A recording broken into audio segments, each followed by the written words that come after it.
Oh, you guys are good. You still have 30 seconds to a minute to chit chat. I don't have to ring the bell. You guys know when to stop on your own. How about that? So, welcome. Good morning. Welcome to the Unitarian Universalist Church. We are a welcoming congregation.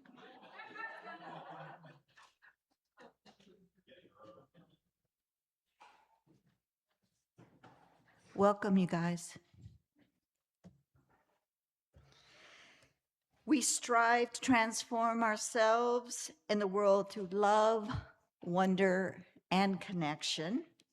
My name is Beth Mackenzie Moore, and I use she, her pronouns, and I serve as a chair on the Music and Arts Committee and lead the play reading group and UUC players, that sort of thing. I help out with RE downstairs, a little bit with Sam, so here and there I do some things. Whether you are here for the first time or the thousandth time, welcome. Whatever you are facing in your own life, welcome. This is a place where we try our best to be real with one another, to get through hard things together, and to remind ourselves and one another of the values that ground and center us, that motivate and move us. Whoever you are, whatever your faith journey, whomever you love, you are welcome here.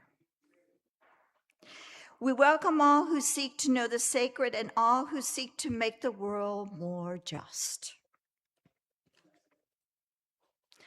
Our chalice lighting words are open to possibility from Irene Glass. And we have our pro, Kieran, will come and light the chalice. Open to possibility. We kindle light and with it possibility. That we are more than the sum of our parts. That the world is more than a problem to solve. That illumination is more than simple flame. We light the chalice and open to possibility. Please rise in body or spirit to join in singing our opening hymn, When Our Heart is in a Holy Place, number 1008 in our teal soft hymnal.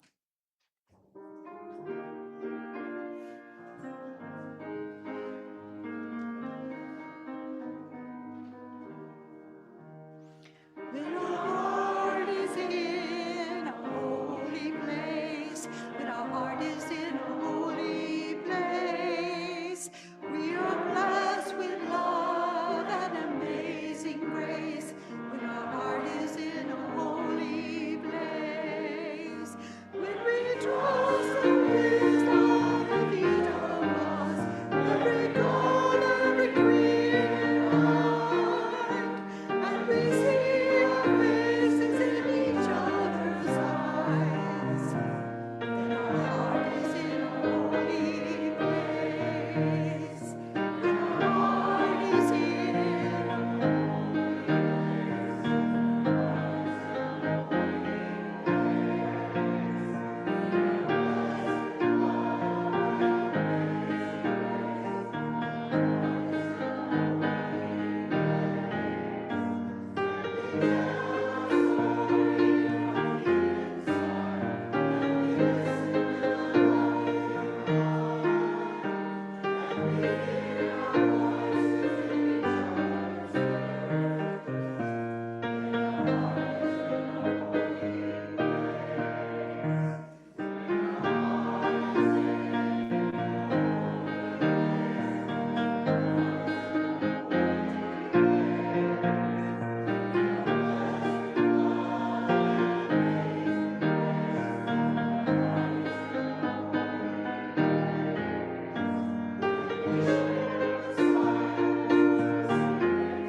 I love being here when y'all sing.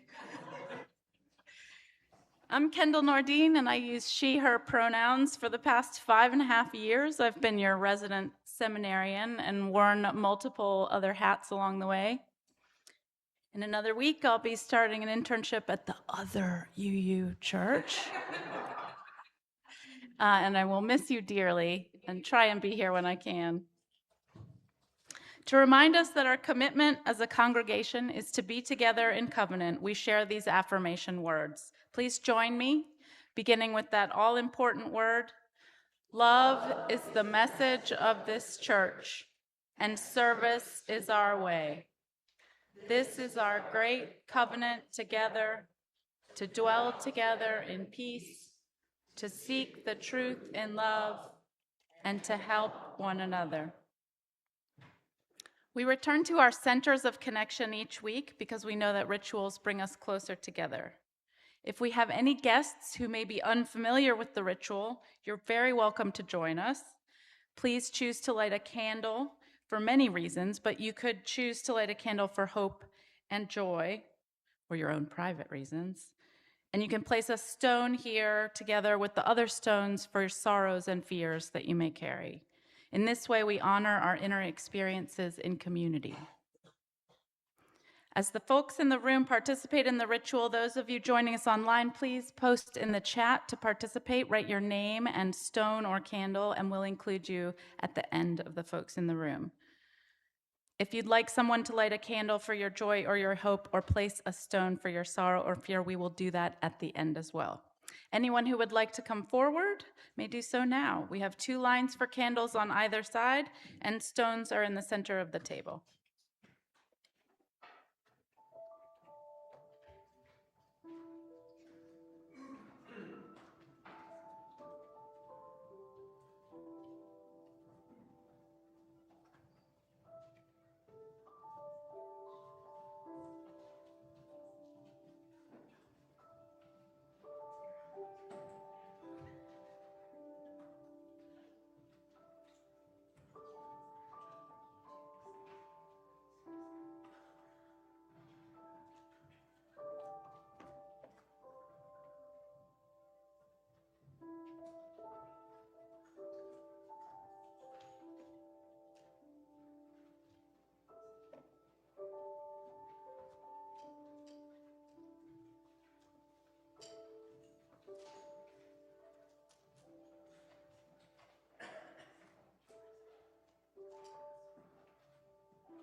For our online family, we have a stone for Cindy C. and a stone for Elaine. We have a candle for Linda S.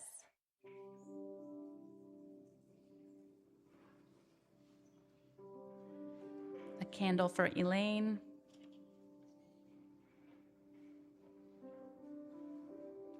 And a candle for Jason Gard.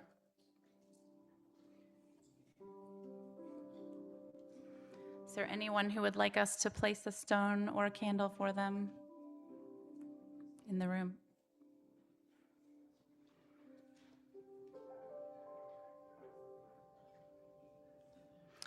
We place one final stone for the remaining sorrows this morning.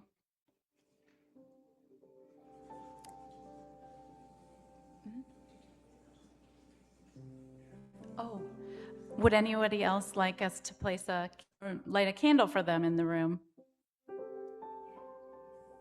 Thank you, Adina.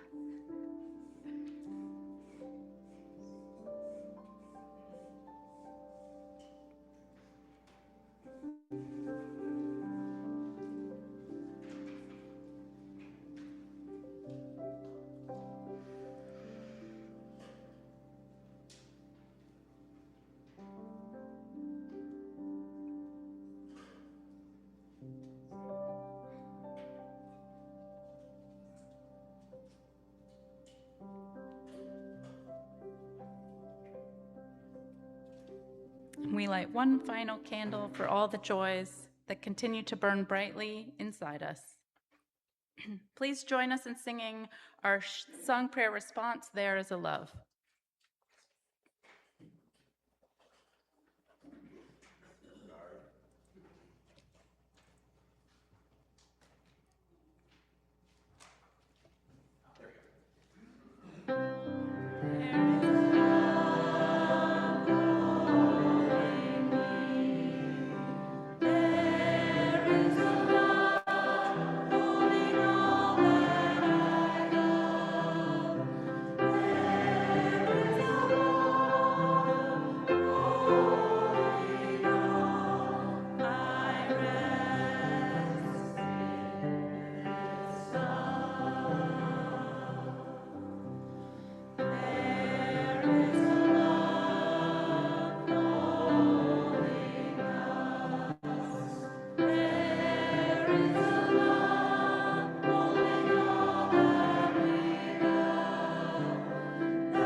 Amen.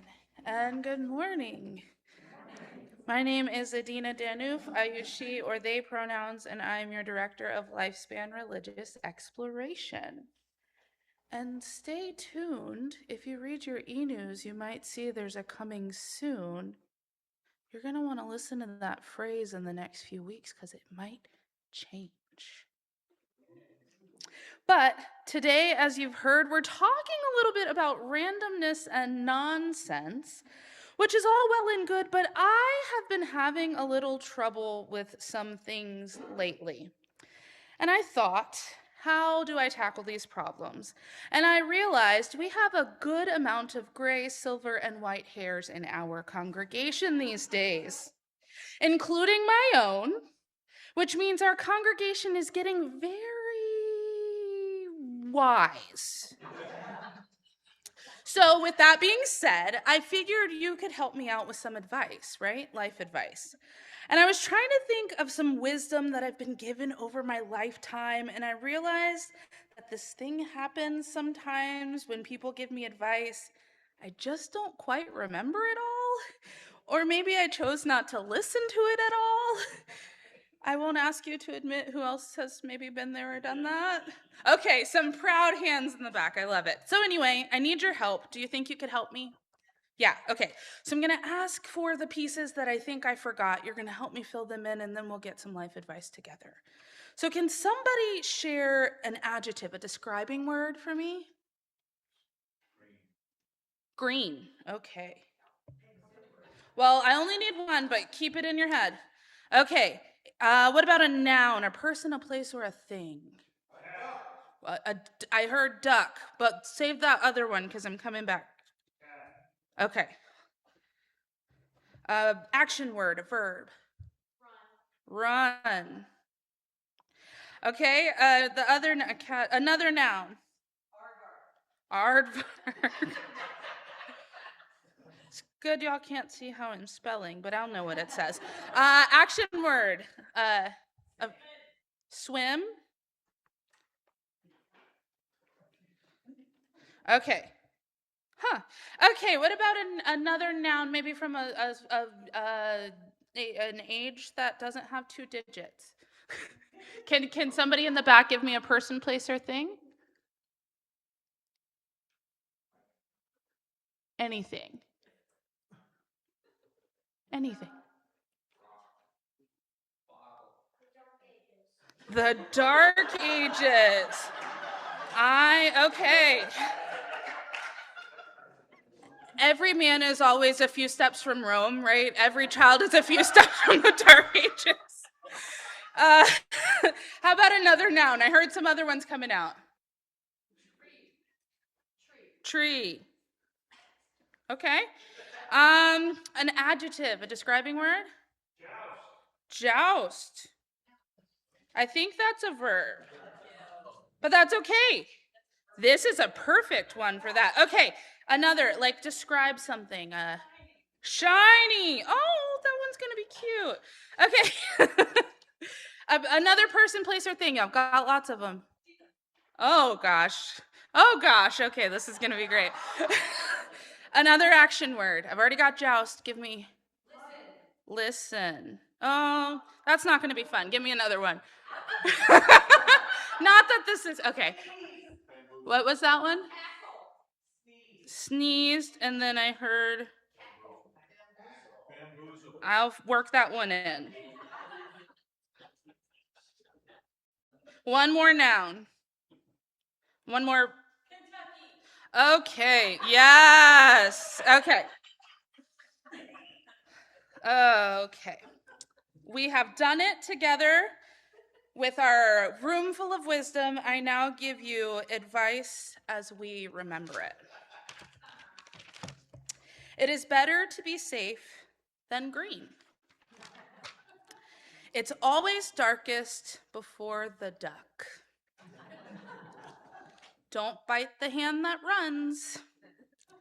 A miss is as good as a cat. If you lie down with aardvarks, you will swim. The pen is mightier than the Dark Ages. Where there's smoke, there's trees.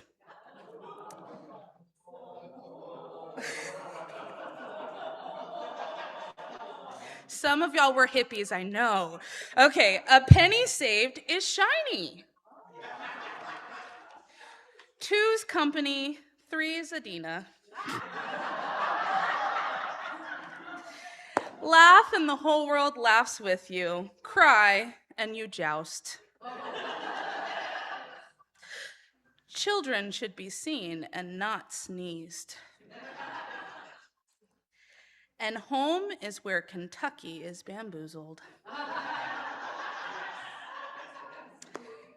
So it's a good thing that you have a lifelong commitment to the continual search for truth and meaning, because we have a little more truth-seeking to do. And since that's true, I'm glad to be on this truth-seeking journey with all of you. Now I invite the children and youth on a journey with me to class. Thank you.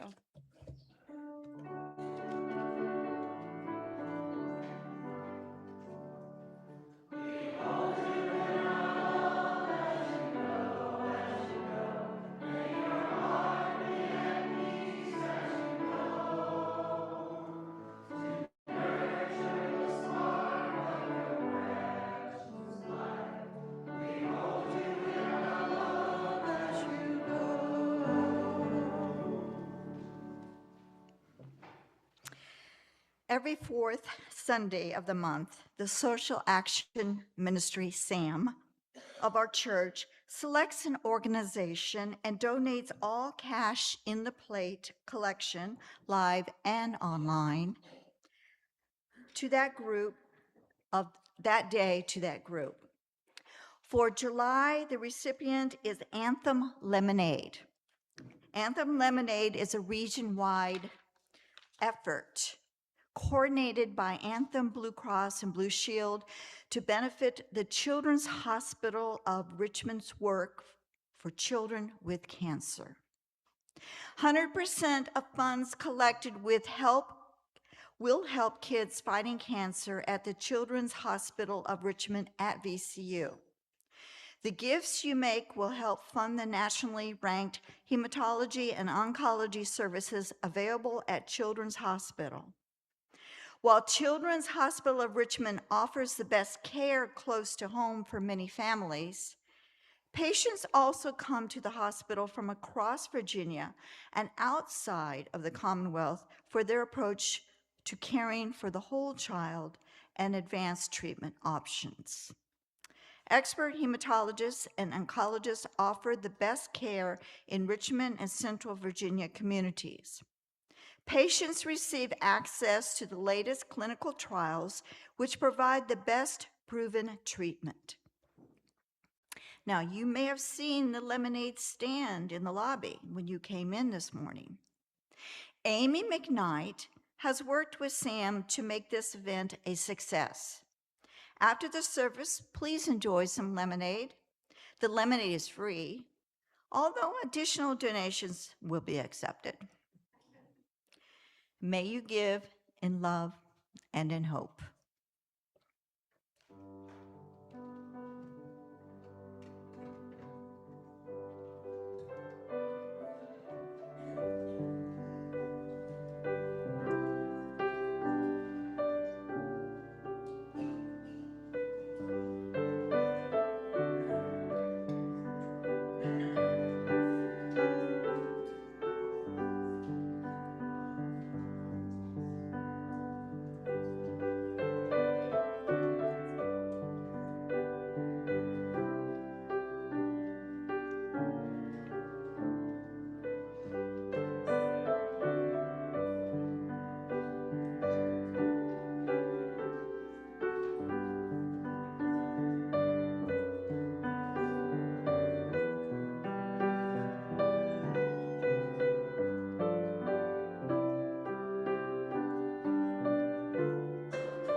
Thank you for your offering and all the ways you give to our life and ministry with your time, talent, treasure, and trust. Today we have two readings. The first is from Tanakh, the Jewish Holy Scriptures, Genesis 11. Everyone on earth had the same language and the same words. And as they migrated from the east, they came upon a valley in the land of Shinar and settled there. They said to one another, "Come, let us make bricks and burn them hard." Bricks served them as stone, and bitumen served them as the mortar. And they said, "Come, let us build a city and a tower with its top in the sky to make a name for ourselves. else we shall be scattered all over the world. The Lord came down to look at the city and tower that men had built. And the Lord said, if, as one people with one language for all, this is how they have begun to act, then nothing that they may propose to do will be out of their reach. Let us then go down and confound their speech there, so that they shall not understand one another's speech. Thus the Lord scattered them from there over the face of the whole earth, and they stopped building the city. That is why it was called Babel, because there the Lord confounded the speech of the whole earth. And from there the Lord scattered them over the face of the whole earth. The second reading is a poem by Tristan Zara, translation from French by Matthew Rothenberg. Chanson Dada. This is the song of a Dadaist who had Dada in his heart. He tore his motor apart. He has Dada in his heart. The elevator lugged a king. He was a lumpy, frail machine. He cut his right arm to the bone and sent it to the Pope in Rome. That's why later the elevator had no more Dada in his heart. Eat your chocolate, wash your brain. Dada, Dada, gulp some rain. This is a song of a bicyclist who loved Dada from the start. She therefore was a Dadaist, like all with Dada in their heart. But her husband on New Year's Day learned everything, and in a crisis sent to the Vatican right away, there 2 bodies in 2 suitcases. Nor the bicyclist nor the man was ever happy or sad again. Drink some bird's milk, wash your sweets, Dada, Dada, eat your meat.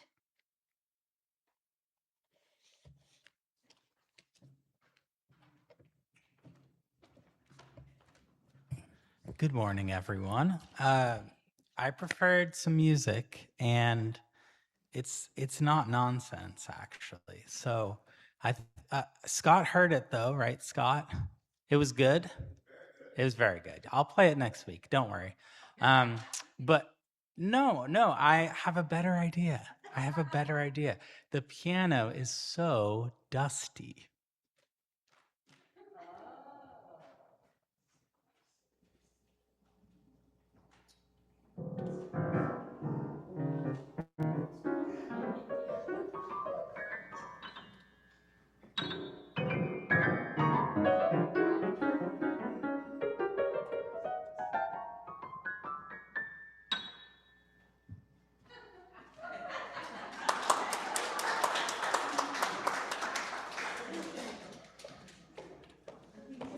Thank you so much, Jonathan. Y'all are the best.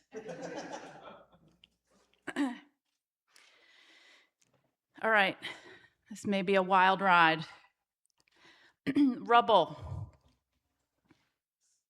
We're all sitting with the rubble, and none of it makes any sense. You may expect this sermon coming from me to be a rousing call for peace or giving space to voices we may not be able to hear trapped under the rubble. Those are not part of this week's sermon explicitly, although they are always subtext. You will hear their echoes. Instead, I'm going to talk nonsense, utter bosh, gobbledygook, randomness. Did you know that the term gobbledygook, does anybody know the origin of that? This may tickle my father if he's watching on Zoom there, Dad. Gobbledygook was coined by a Mr. Maury Maverick. In 1944, he wrote a memo to everyone in the smaller War Parts Corporation on the subject of lengthy memoranda and gobbledygook language.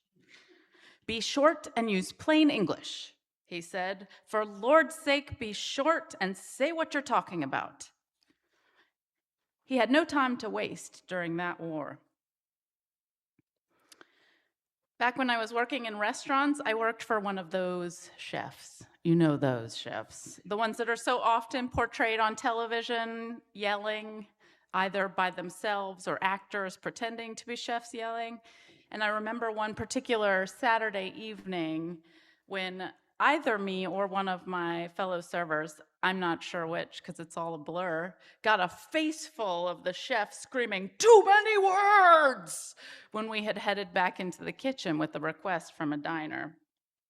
We were actually lucky there weren't many more words attached to it that had a lot of expletives and exclamation points. Too many words. We were at war. Now we take the term gobbledygook to mean nonsense rather than jargon. As Unitarian Universalists, we don't often look to biblical sources to think through things. But this morning we heard the passage from the Bible about the Tower of Babel, a tower that humans, back in a theoretical time when we could all communicate and coordinate and collaborate, we wanted to build out of burnt bricks a tower to reach the highest height, a tower to make a name for themselves. And as punishment for that effort, an effort to avoid being scattered, they were scattered and dispersed and disconnected, cast out of relationship. There's a familiar dynamic with that version of the divine, human grasping, which somehow lands us into a new diasporic experience. There were actual towers that likely inspired that story, giant ziggurats to various deities across the cradle of civilization, modern-day Iraq and Iran. Places where humans went to be in contact with the divine, to communicate with them, to burn offerings, places where gods dwelt. But they were never places for humans to ascend. They were unidirectional. The story is of a paranoid divinity, one that feels like humans must stay in their place. And it's still the same result. In other stories, in other languages, maybe this lesson comes with as the consequence of hubris.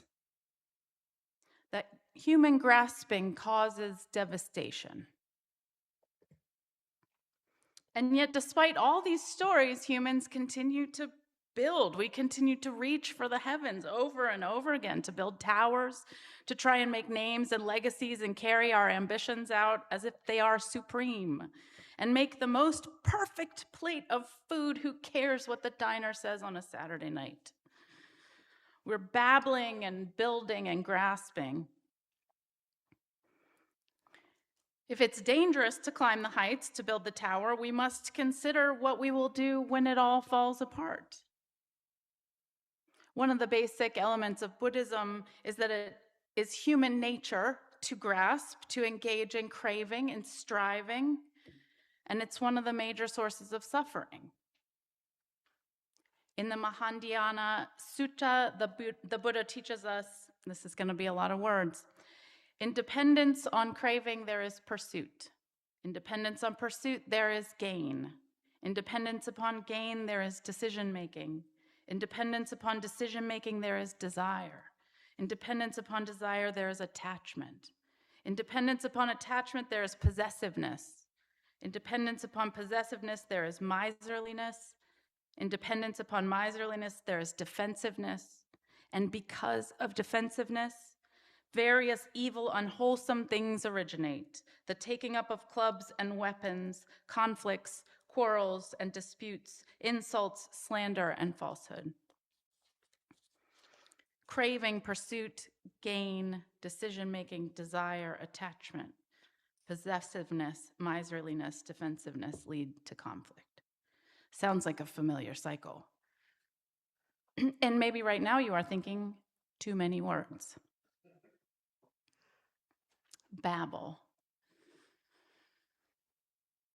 The word can also have a lightness to it, like the sound of a small running water. Or what could bring more delight than the sound of a baby's babble? Most of you know my child Isla, who skipped out on a lot of the babbling and went straight to hi at a way too early age. As an avowed member of Gen Alpha, this new wave of people sweeping the nation, she's tried to explain some of their slang to me. Are y'all familiar with this? Whoo, okay, get ready. There's Sigma and Ohio Riz and 6'7", and who could forget the inimitable Skibbity Toilet, always said ironically. Yeah, it makes no sense. They've got memes and reels and things that look like mashups, but the term is whatever the new word is for old. That term, mashups, doesn't even exist anymore. It's nonsense, and the kids will cop to it. They even call it brain rot. In fact, a well-informed representative of that generation told me that I should look up Italian brain rot, which is really not Italian. It's some AI made-up thing of weird creatures with Italian-sounding names. I have no doubt that younger generations are always baffling to older ones. No doubt at all. There must always be some feeling of linguistic dissolution and disorientation. Oh, blah dee blah da. They are playing. They're playing with the materials in the world around them. A couple of weeks ago, we got to visit with my dear friend from Young Writers Workshop. 35 years ago, we met in the summer in Charlottesville when we were not that much older than the two of our children are now. And all four of us played an age-appropriate, wildly irreverent card game that prompted the use of the word but every 2 minutes or so to hilarious results, all of us breaking down in laughter and crying from laughter. Unleash your inner 12-year-old was the invitation at that moment. This is where we are. There are mashups of 3 TV shows on somebody's t-shirt that I can't understand. Things are more disorienting than mimetic, like a meme. I don't understand. So much constant info coming at us and changes to track. So many words, it becomes noise. But just think, there could be a genius in the kids' self-described brain rot, in the breaking down of all things to the point of absurdity. It is the opposite of a cause to lose hope. It is an allowal of randomness to come in. I'm grateful to the children's ridiculousness when my computer crashes and loses the sermon at 8 o'clock on the night before I have to give it. Or I can't find something because a new operating system is uploaded to my computer without my consent, and it all looks different all of a sudden.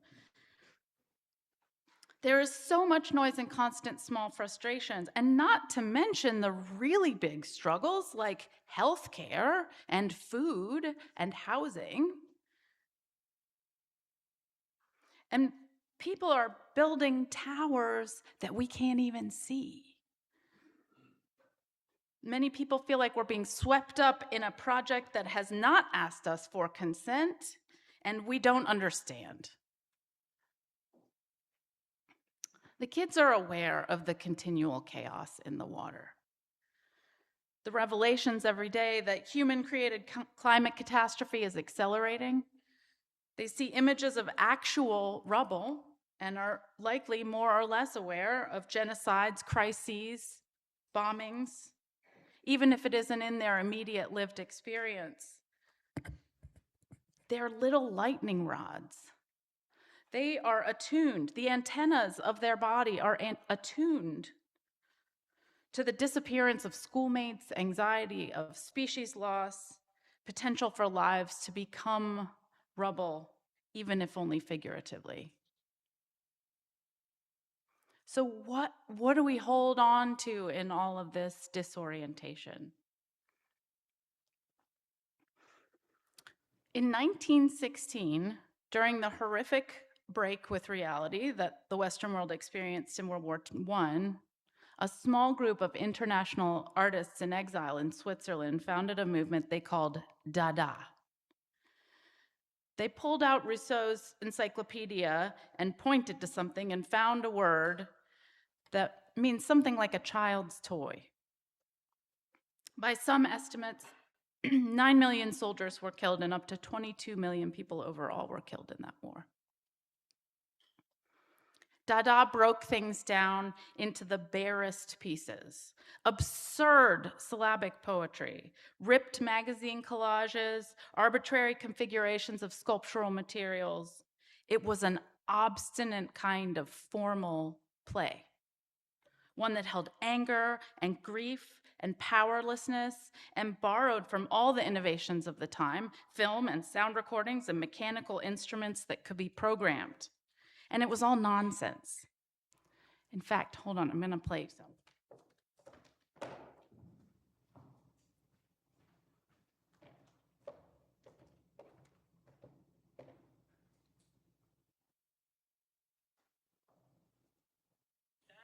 Messieurs les Dadazov vous récitent quelques poèmes de 1918. Ladies and gentlemen, the Dadazov speaks some historical poems phonetic from 1918. Meine Damen, meine Herren, der Dadazov spricht für Sie einige historische Lautgedichte von 1918. Now the poem starts. No, no moon, on a poo, it's so, kill, korum, snow, stone, da do, da, iri da doom, snow, kolakum, on a moon. Let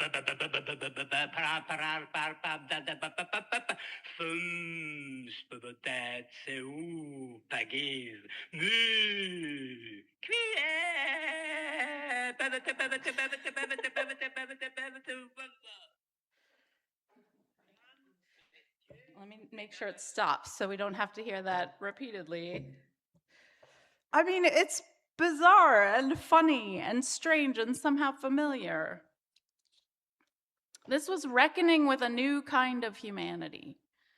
And the only way to do it was to make noise back at the machine. Raoul Hausmann, who was the person speaking there in 1918, or recorded afterwards, but from 1918, was one of the founders, and he describes the unbelievable anger that they all felt at that time against the systems that added up to the moment. And it was only irrationality and uncertainty in their work that was cohesive.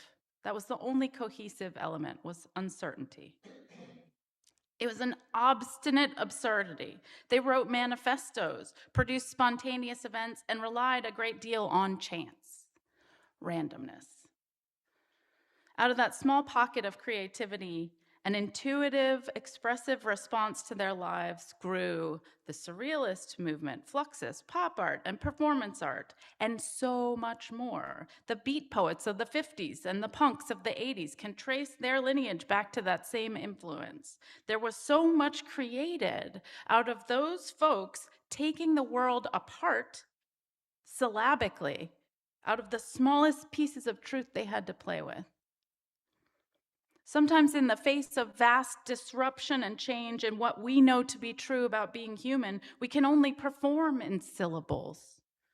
It is an angry play, a fierce stance that we can't even form the questions we hold until we rid ourselves of the weight of what we thought was true. It is time to make no sense, because nothing does. In a recent article about a young political candidate, Michelle Goldberg of the New York Times said she knew there were lots of frustrated, epistemologically unmoored, and extremely online young people out there. Epistemologically, that's another big, too many words, Kendall, too many words. It means where they're getting their knowledge from has no anchor. Where they learn what they know is not anchored. Everyone is an expert in this era. You can find any answer you want.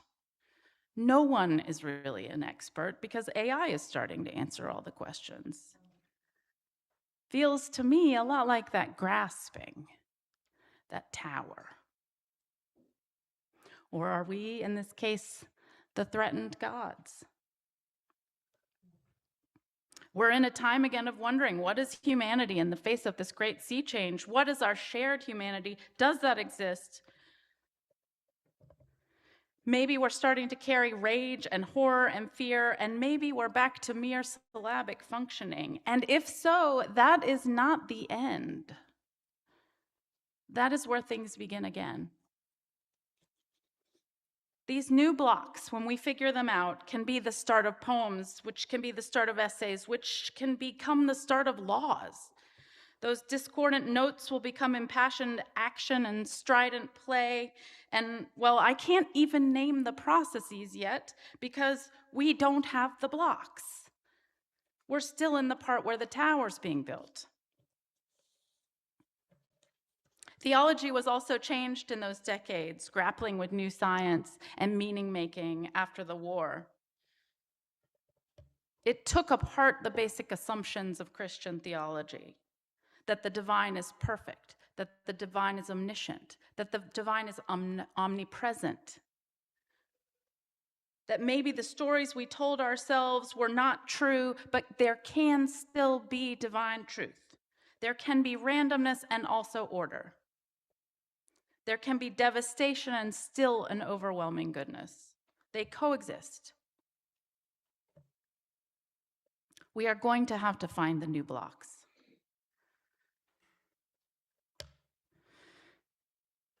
Maybe out of the noise, the stammering questions come. Is it all going to be okay? What will happen? What do I need? What should I do? Who are we? How can this be? It's truly unponderable. The unmooring from the old story and the blind mapping of new burnt blocks. With these, though, we can start to dream into what comes next. We can make choices and find intentions and move into the how, the why, the complications of being in right relationship with each other and the planet. Nature changes and yet remains. The ideals declare themselves as timeless, and yet they pass on as if it were the flicker of a brightness. And that was from Alfred Lord Whitehead, who was the father of process theology right after the war as well. Here's what I know is true in all this noise and too many words.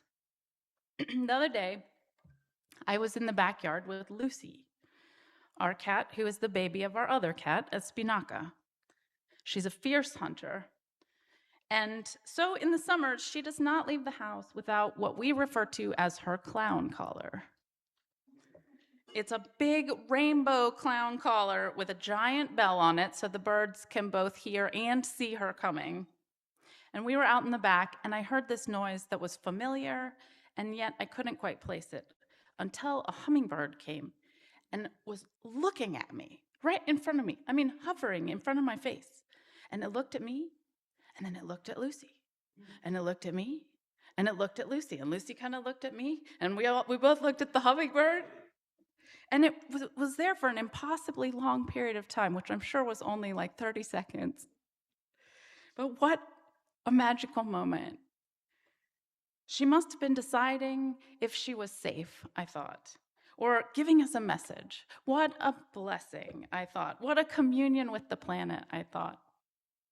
It wasn't until later that I realized that I was wearing a bright red floral shirt, and Lucy had her collar on. So maybe she was just deciding if we held sweet nectar for her of some sort. But still, what a blessing. What a communion with the planet. We are here and alive together, me and this cat and this bird and all of the things and all of the people. Our life experiences can be so frustratingly incomprehensible and subjective and feel like they are disconnected. Unshared languages, randomness, and in this world where we can't know what we think we know, or someone or ChatGPT already knows more, maybe we must break it down into the syllabic essentials. Ha! Hummingbird. There are responses that live within us that may seem absurd, but are our way to the future. Our lives are still, as ever and always will be, a miracle. This is the way we get through the rubble.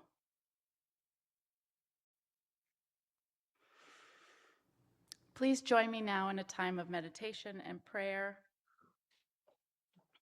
Find a comfortable place for your body, noticing your breathing, finding center, maybe imagining some kind of bird or something that delights you. Here we sit in the rubble and babble of all that is, and we offer thanks for the lives we are given, the breath in our lungs. We offer thanks for our loved ones. And if you feel comfortable with a prayer, we pray for those across the globe impacted by war, and for the children everywhere. We pray that we will find expression and the right blocks. We will find delight and sneezing and build stories of divine reconnection rather than destruction to guide us all for generations to come.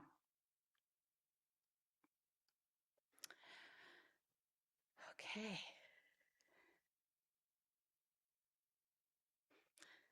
Please rise in body or in spirit for our closing hymn, Gather the Spirit, number 347 in the gray hardcover hymnal. We'll sing verses 1 and 2 twice.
In preparation for our closing, please let us reach out to each other in whatever way you feel comfortable. When you go, find each other, find the delight. Remember, you and everyone around you is a miracle. When you go, go in peace. Leave this place knowing that you are good and knowing that you are loved. Blessed be. Take your dark and your light and your love from this place and share them with the world, and stay safe until we meet again. Amen. Thank you so much. Enjoy lemonade. See you next week.